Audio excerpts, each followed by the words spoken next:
Good morning all the students. मैं Usharani, Hindi educator, SRPPS online classes में आपका स्वागत करती हूँ। आज हम करेंगे कक्षा 5 में पाठ 6 लिंग। तो लिंग क्या है? जेंडर जिसे आप इंग्लिश में कहते हैं। बैल और गाय, यहाँ पर जो पिक्चर दी गई है, जो तस्वीर दी गई है उसके अनुसार देखिए, बैल और गाय, मोर और मोरनी। तो ये दो जोड़े आपने देखे, बैल और गाय के तथा मोर और मोरनी के। इन्हें देखते ही पहचान लिया कि कौन नर है और कौन मादा। नर मतलब पुरुष और कौन मादा, मादा मतलब स्त्री। तो व्याकरण में नर या मादा की पहचान लिंग के अंतर्गत की जाती है। किसके अंतर्गत की जाती है? लिंग के अंतर्गत। तो परिभाषा में आप देखिए, शब्द के जिस रूप से उसके पुरुष या स्त्री जाति का बोध हो, या आप यहाँ पर ये भी लिख सकते हैं, शब्द के जिस रूप से उसके नर या मादा जाति का बोध हो, उसे क्या कहते हैं? लिंग कहते हैं। लिंग कितने प्रकार के हुए, यहाँ से ही पता चल गया हमें। एक है पुरुष जाति का लिंग और दूसरा है स्त्री जाति का। तो हम जो पुरुष जाति का बोध कराते हैं उन्हें पुल्लिंग कहते हैं, और जो स्त्री जाति का बोध कराते हैं उन्हें क्या कहते हैं? स्त्रीलिंग कहते हैं। तो दोबारा यहाँ देखिए, लिंग के भेद यहाँ पर दो दिए गए हैं, पुल्लिंग और स्त्रीलिंग। जब हम पुल्लिंग की बात करते हैं तो सिंपल सी बात है, हमें साधारण से अर्थों में समझ में आ गया कि हम पुरुष या नर की बात करते हैं। तो जो शब्द पुरुष जाति का बोध कराते हैं उन्हें पुल्लिंग कहते हैं, और जो शब्द स्त्री जाति का बोध कराते हैं उन्हें क्या कहते हैं? स्त्रीलिंग कहते हैं। जैसे नेताजी भाषण दे रहे हैं, तो दे रहे हैं, नेताजी भाषण दे रहे हैं, तो नेताजी क्या है? पुल्लिंग। गधा रेंक रहा है, तो गधा क्या है? पुल्लिंग। बादल घिर आए, बादल क्या है? पुल्लिंग। स्त्रीलिंग भी इसी प्रकार से हम पहचान कर सकते हैं। जैसे मोरनी दाना चुग रही है, तो मोरनी क्या है? स्त्रीलिंग। बकरी मिमिया रही है। अब आपको कैसे पता चला कि ये पुल्लिंग है या स्त्रीलिंग है? तो जब हम अपनी क्रिया शब्दों का प्रयोग करते हैं तो क्रिया शब्दों से ही हम इस चीज़ का निर्धारण कर सकते हैं कि जो हमारा शब्द है वह पुल्लिंग जाति का है या स्त्रीलिंग जाति का है। अगर रहा है, रहे हैं आते हैं तो वो होता है पुल्लिंग, ठीक है। और रहा है की बजाय अगर रही है आ जाए तो वहाँ होगा स्त्रीलिंग, ठीक है। तो स्त्रीलिंग की परिभाषा क्या होगी? स्त्रीलिंग का अर्थ है स्त्री या मादा। जो शब्द स्त्री जाति का बोध कराते हैं वे क्या कहलाते हैं? स्त्रीलिंग कहलाते हैं। जैसे लड़की शर्मा गई, तो गई यानी स्त्रीलिंग। अब देखिए, यहाँ पर कुछ शब्द दिए गए हैं, कैसे हम उनकी पहचान करेंगे?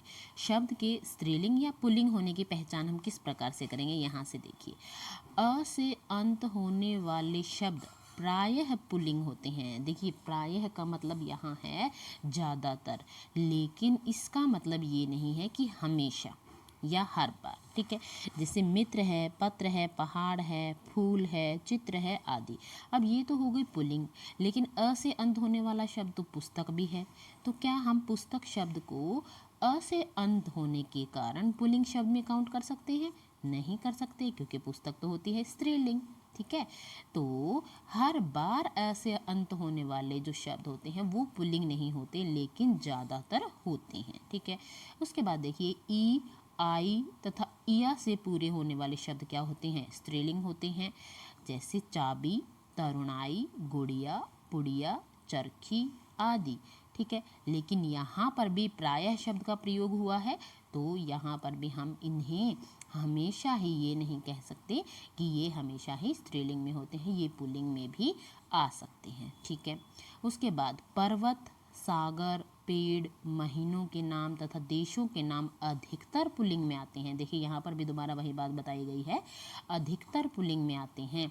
जैसे श्रीलंका देशों में विशेष रूप से क्या है? स्त्रीलिंग है। जहाँ हम भारत की बात करें पुल्लिंग है, अमेरिका की बात करें पुल्लिंग है, लेकिन जर्मनी, इटली ये सारे किस में आते हैं? स्त्रीलिंग में आते हैं। तो हर बार ये पुल्लिंग नहीं होते, यहाँ पर अपवाद भी दे दिया गया है। हिमालय, हिंदुस्तान, अरब सागर, आम, अमरूद, मार्च, अप्रैल, दिसंबर, कार्तिक, सावन आदि सभी पुल्लिंग हैं।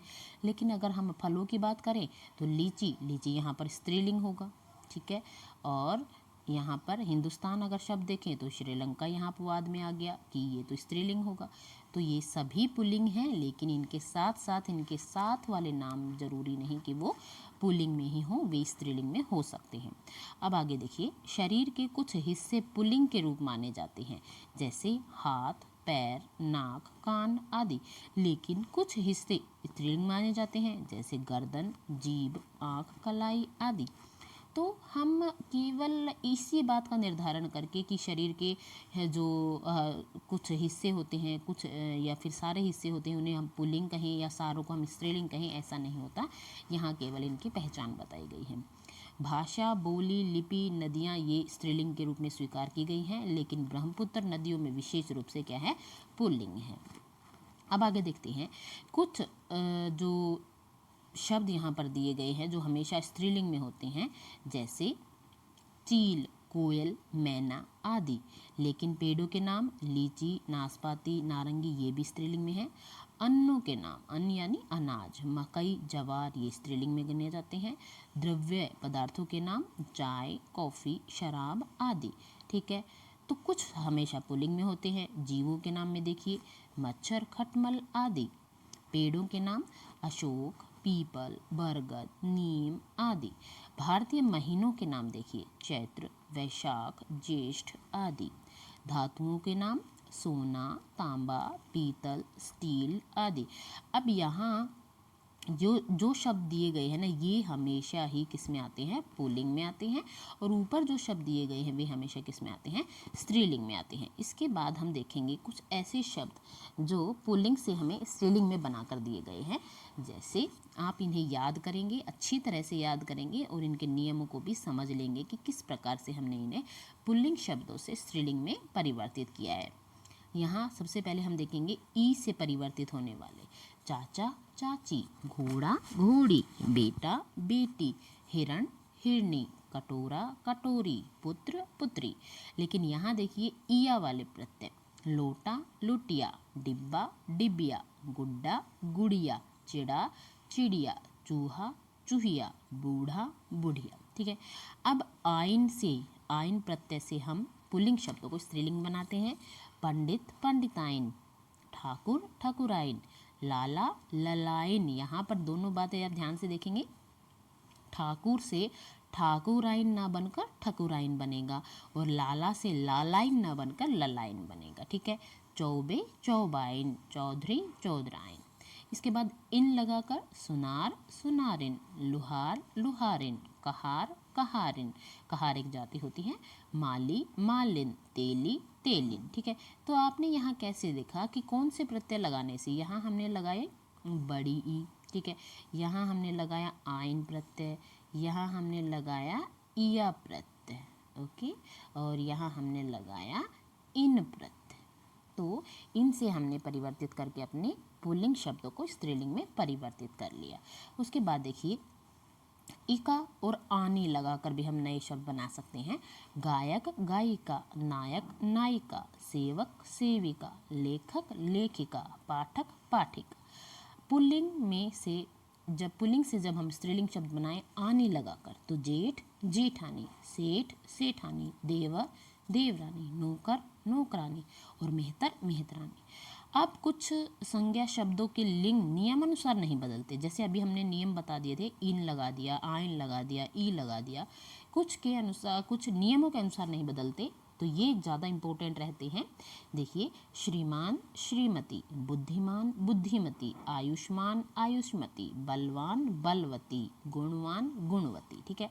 तो मान है तो मती और वान है तो वती, इस प्रकार से हम इन्हें पहचान करके याद रख सकते हैं। अब आगे देखिए, अब यहाँ पर वान है फिर भी वती नहीं होगा, जैसे विद्वान यहाँ पर भी वान है और गुणवान यहाँ पर भी वान है, तो यहाँ तो वान से वती हो गया, लेकिन यहाँ पर नहीं होगा। विद्वान से बनेगा विदुषी, वर से बनेगा वधु, ससुर से बनेगा सास, बैल गाय, कवि कवयित्री, ये बड़ा ही इंपॉर्टेंट है, कवि से कवयित्री, ठीक है। आगे देखिए सम्राट, सम्राज्ञी, राजा, रानी, अभिनेता, अभिनेत्री, युवक, युवती और ताऊ, ताई। तो ये थे आपके लिंग पहचान आप कैसे करेंगे, लिंग का परिचय आप कैसे देंगे और इसकी परिभाषाएं होंगी। तो ये था आपका लिंग का पार्ट। आई होप आपको अच्छा लगा होगा और अच्छी तरह समझ भी आया होगा। तो मिलते हैं नेक्स्ट वीडियो में, तब तक ओके, बाय बाय।